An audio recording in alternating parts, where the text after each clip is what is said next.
Hi folks, we're going to take a look at this example which is going to involve solving a system of equations and one here that needs us to remember some of our geometry properties. So we notice here that we've got two parallel lines with a third crossing them, and hopefully you remember that this scenario has some nice properties. Okay, and in particular they all each have very special names, but the main thing to remember is that all the acute angles have to be the same, and then all the obtuse angles will be the same. Okay, and the other thing to keep in mind is that when I have a line with another line crossing it, okay, these two angles have to add up to 180 degrees. So when I look at this setup here, I can see that I've got this acute angle has to be the same as that acute angle there.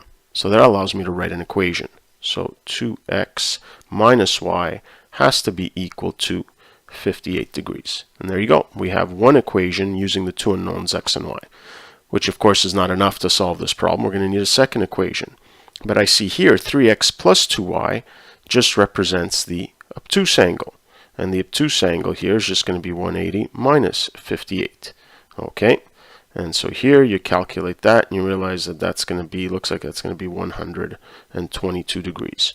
Okay, so that means that this angle 3x plus 2y is going to have to be equal to 122 degrees.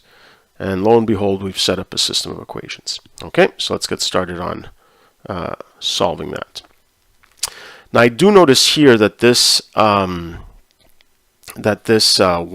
here has a coefficient of -1, so certainly I could use substitution to solve this problem, but I tend to just prefer using elimination anytime I can. So instead of doing a substitution here, I'm actually going to multiply both sides of equation 1 in order to get the same coefficient of y.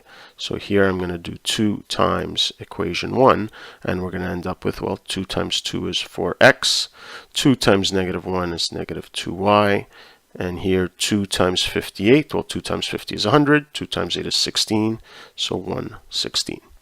Okay, and now I'm going to work with these two equations.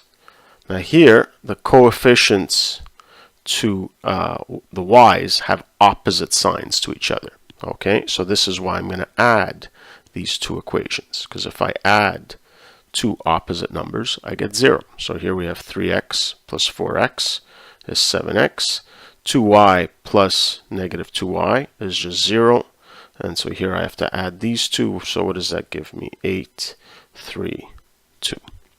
And I get exactly what I hope to get, my equation in one unknown. So now I can solve for x. So let's get our trusty calculator for that one. I don't want to take any chances. So here we've got 238 divided by 7, and that looks like it's 34.